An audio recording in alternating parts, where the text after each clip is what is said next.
So our first expectation in Worthington Schools is to be kind to kids. You know, that's intentionally a simple phrase, because as I tell you every year, I want it to pop into your head. I need it to pop into my head when I need it most.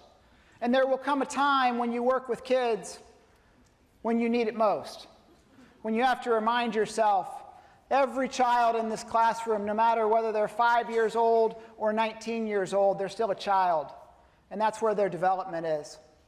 When we talk about being kind to kids, it's really deeper than that. All of our kids want to walk into our classrooms and they want to know, do you know me? Do you really know what I'm interested in? Do you know that I've been fasting? Do you know that what's going on in my family? Do you care enough to ask me those questions? Do we show empathy to our students? Do we build those relationships? And do we always, as adults, step back when we need to, take a deep breath, and say, I work with kids. I chose to work with kids. And you know what kids will do? Kids will challenge us. Kids will do dumb things. Kids will say things that you go, oh my gosh, I can't believe they just said that. And you know what? They'll do it tomorrow too. So we always have to remember, be kind to kids. Our second goal in Worthington Schools, our second expectation that I have is that we're present. When we talk about being present, it's so hard to be present in a distracted society. It's so hard to put our cell phone down, to create a moment. We only have 177 school days with our students. Every one of those moments matters. Every one of those moments may be a moment that a student remembers for the rest of their life. That's an incredible burden as public educators. That's incredibly challenging. But we have to commit that when we come to work in every one of our jobs, that we're present in that time. That we're present. Our third expectation is to serve the customer. We have chosen a service-oriented profession. We choose to serve. I've told you this, but there are easier ways to make a living than being a public educator. There really are. We've chosen this because I hope we want to make a positive difference in somebody's life, in the lives of families, and in the lives of our community members. But we have to serve. I want everybody that walks into our school district, whether it's a student or a parent or somebody who's just here for a game or a grandparent or somebody who's just driving by, to feel welcome when they come to our school district. I want our default to be, how can I help you? I know you didn't do the thing that I sent you 19 times in email. I won't bring that up. I'll think it in my head, but I won't bring that up. But I will say, how can I help you? Or let me help you with that. Because something that's simple to me may be difficult for somebody else. And a lot of things in our technology-driven society have become difficult. And so we have to recommit to always serve the customer. Our fourth expectation is to communicate, communicate, communicate. I say that all the time. I think that's a major part of my job. And you'll know that there's times where I don't get it right. There's times last year where some of you have said to me, hey, you should have communicated something that you didn't. And that's probably true.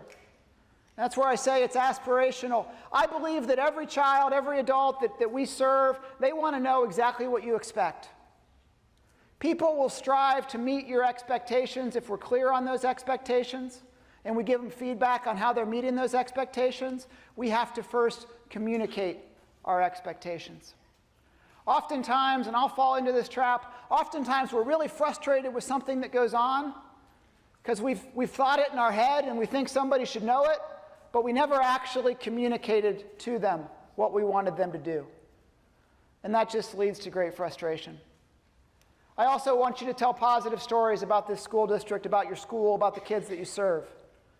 We tell a narrative about Worthington Schools. We tell a narrative about kids in this society. We tell a narrative about public education.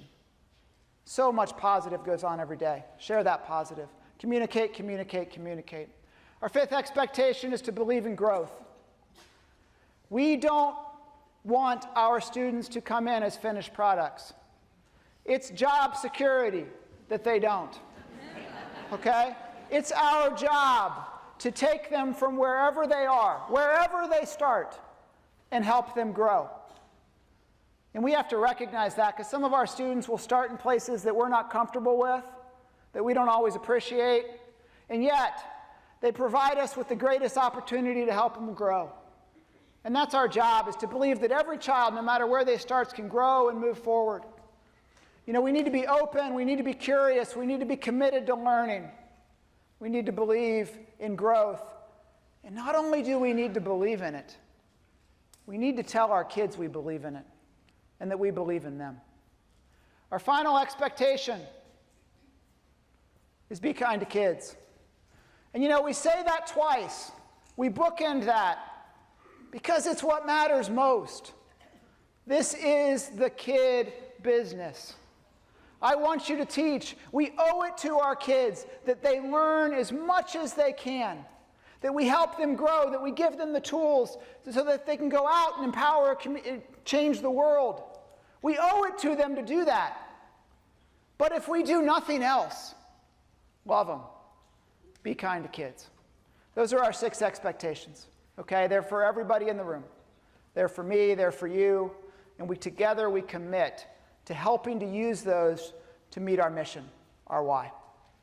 Okay?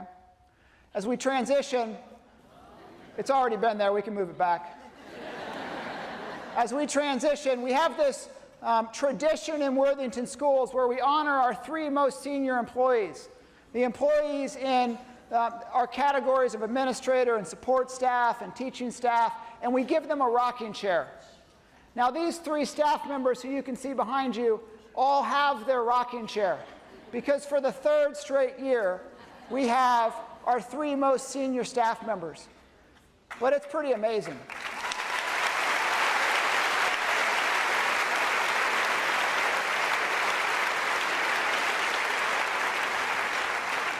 So I am going to make each of them stand up individually, but from transportation, finished 36 years, beginning her 37th year in Worthington Schools, Teresa Morris.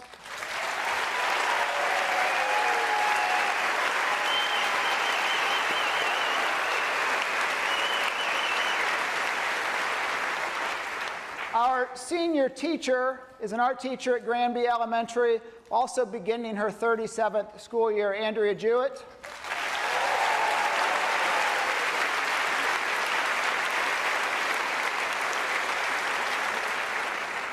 And I was doing some research.